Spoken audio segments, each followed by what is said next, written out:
Selamat datang di Zayana Media.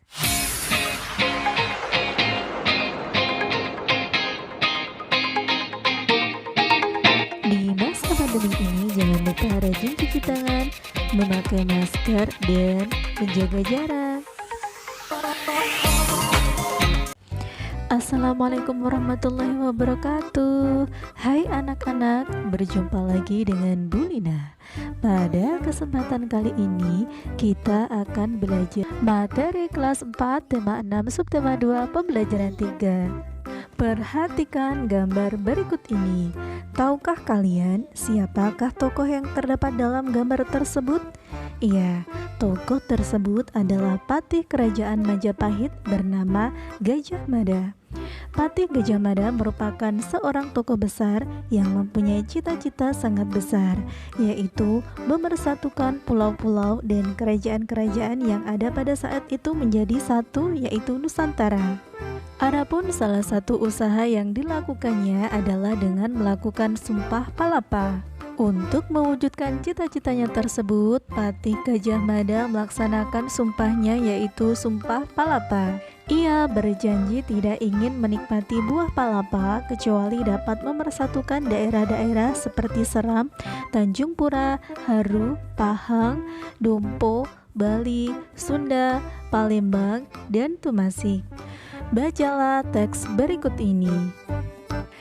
Cita-cita besar Patih Gajah Mada. Gajah Mada diperkirakan lahir pada awal abad ke-14 di lembah Sungai Brantas di antara Gunung Kawi dan Gunung Arjuna. Ia berasal dari kalangan rakyat biasa, bukan dari kalangan keluarga kaya ataupun bangsawan. Sejak kecil, dia memiliki bakat kepemimpinan yang sangat kuat melebihi orang-orang sebaya di masanya. Konon, dia terus menempa dirinya agar dapat masuk ke lingkungan pasukan kerajaan. Gajah Mada yang memiliki arti gajah yang cerdas, tangkas, dan energik memulai pekerjaannya sebagai anggota prajurit Bayangkara. Karena kemampuannya, ia pun diangkat menjadi kepala prajurit Bayangkara dengan tugas memimpin pasukan pengaman dari pengawal raja. Pengabdian Gajah Mada pada kerajaan dimulai pada masa pemerintahan Raja Jayanegara 1309 hingga 1328. Berkat kerja keras dan kepemimpinannya yang hebat, Gajah Mada menjadi seorang patih kerajaan Majapahit pada masa pemerintahan Ratu Tribhuwana Tunggadewi Jayawisnuwardhani. Pada saat hendak dilantik menjadi patih, Gajah Mada membuat janji yang sangat terkenal hingga kini, sebuah ikrar atau janji yang dikenal dengan nama Sumpah Palapa. Ia berjanji tidak ingin menikmati buah palapa kecuali dapat memersatukan daerah-daerah seperti Seram, Tanjung Pura, Haru, Pahang, Dompo, Bali, Sunda, Palembang, dan Tumasik. Janji atau ikrar yang ia upayakan untuk terwujud dengan menyatukan wilayah tersebut menjadi wilayah Nusantara. Saat itu wilayah Nusantara lebih luas dari wilayah negara Indonesia saat ini.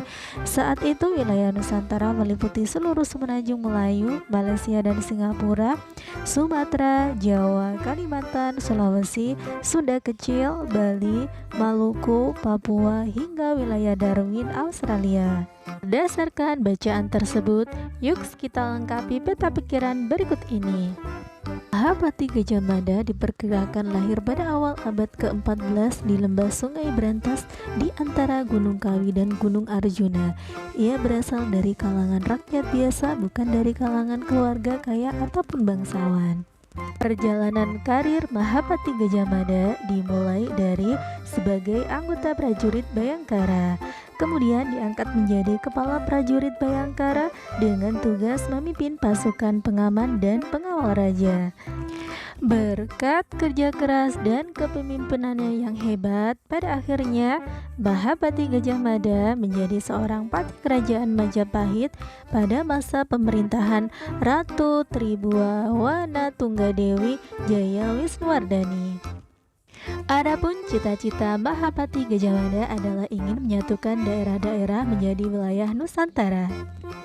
Adapun sikap dan nilai yang patut kita contoh dari Mahapatih Gajah Mada adalah berani, tegas, bertanggung jawab, dan kerja keras. Sekarang bacalah puisi berikut ini.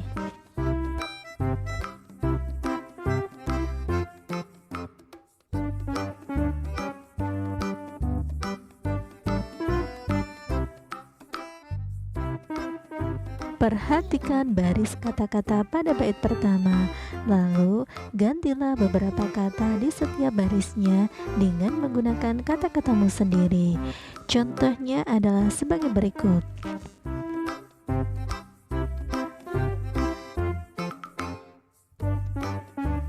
Selanjutnya, baca kembali bait pertamamu.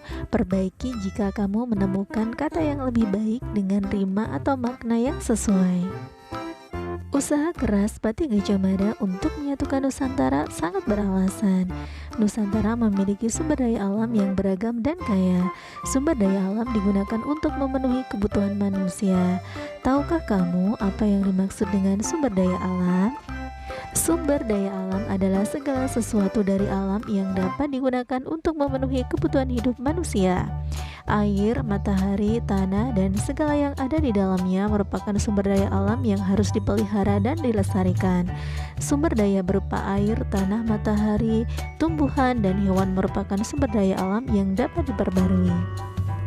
Beberapa sumber daya alam tersebut dapat berupa berbagai bentang alam seperti sungai, danau, laut, tanah persawahan, dan tanah hutan.